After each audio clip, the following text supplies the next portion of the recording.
I'm here at Cheltenham Racecourse, and it's a very different looking Cheltenham Racecourse, and indeed it will be a very different looking Cheltenham Racecourse by the end of 2016, the festival there, to the one we saw last year. We caught up with some of the Cheltenham representatives ahead of the showcase meeting this season, starting with Ian Renton.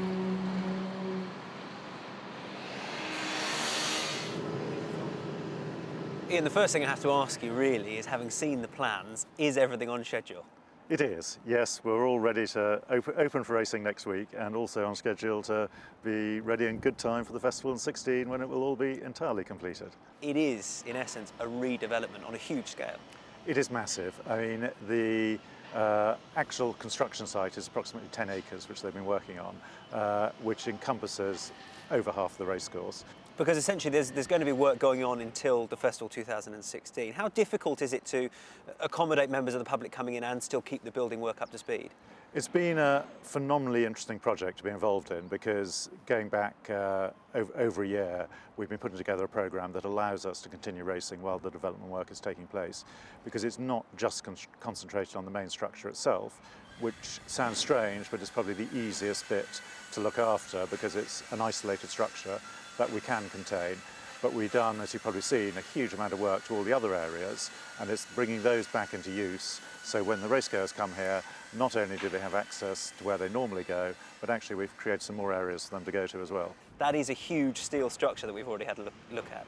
It's massive, but you know, along with that, you'll have seen the weighing room, which had an extensive refurbishment. So that was handed back to us 3 weeks ago.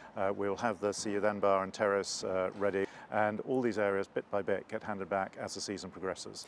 And the start of the walkway, is that due to go almost the whole way around?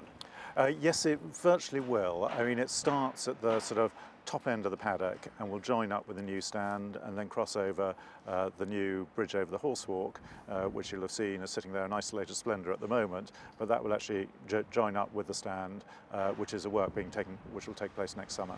Is there also the goal in this to give people an ease of moving around the course? That's exactly what we're trying to achieve. I think what is lovely about this development is I genuinely believe we're doing something for every one of our racegoers. I mean, whether they are jockeys, owners, trainers, who have new facilities in the grandstand, some box holders, but annual members we've got something for, and the general public. I say we've got new bars available, massive amount of new loos, new terracing. There'll be a feeling of space that wasn't here before, and I think we all know that here at Cheltenham, you know, we've got absolutely fantastic racing, but sometimes the facilities have just lagged behind that, and what we're trying to do is ensure that not only is the racing fantastic, but the facilities are there as well. And is that new stand going to house the Royal Box as well? Yes, it will.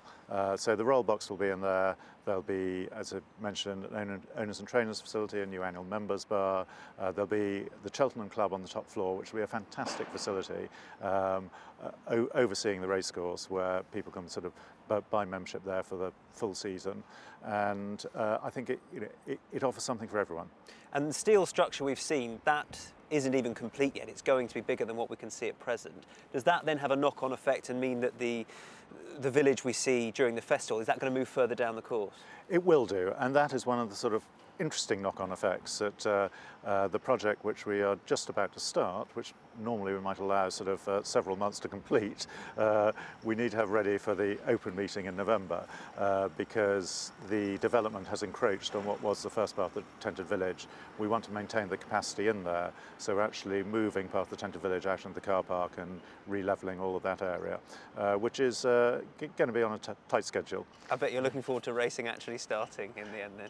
It's going to be fantastic, because I think what is really exciting is when people come here, and I can say without exception, everyone that's come around, have a look at what we're doing, is amazed at what has happened and really thinks the transformation is fantastic.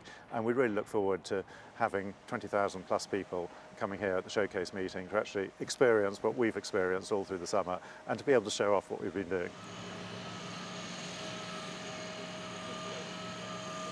Cleve Hill is bathed in sunshine behind me. No better sight at the start of the National Hunt campaign. Believe me, it hasn't been like that all day. Sophia Brunel, Communications Manager here at Cheltenham Racecourse, joins me now. How are ticket sales ahead of the meeting going? Yeah, ticket sales are really strong for the showcase. I think there's quite a lot of interest from from regular Cheltenham racegoers who want to come back here and see all the work that we've been doing over the last 6 months. So they're both really strong on both Friday and Saturday. And then what about the open meeting for the middle of November? Are you already looking forward towards that meeting? Yeah, no, very much so. I mean, the Open is it's a mini festival for us. We do trial a lot of new initiatives that we're doing, whether there be operations or catering at the Open ahead of the festival to see if they work. So a lot of work does go into the Open, and it is only 6 weeks away, so it's not far.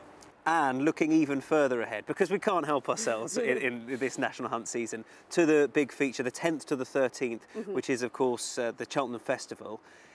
Do you sell a lot of tickets at this stage? Do they keep rolling throughout the year? When do you start to see that initial burst of ticket sales? Well, I mean, we went on sale the Monday after the festival finished in March this year. So we've been on sale now for a good 6 months, and we are ahead of where we were this time last year, but obviously it's still early days. But I think that more and more people are thinking about National Hunt again, and I see people talking on Twitter about booking their festival tickets and the excitement there is around it. So 6 months out, there is still that interest. But how much will be open to the public by the 2015 festival? Well, all the auxiliary areas that are around the paddock, so all the new bars that we're putting in, the new betting shop, all the new decking around there, including the horse walk and the plaza at the other end of the paddock, they'll all be ready in time for the festival. So the only bit that's actually going to be hoarded off is the area around the grandstand. But it's hoped that we will be able to use the steppings of the new grandstand for people to stand on and have some height to view the racing, as well as the basement, which is full of loos, and the ground floor, which hopefully will be a bar as well. So we'll have some use of the grandstand for March.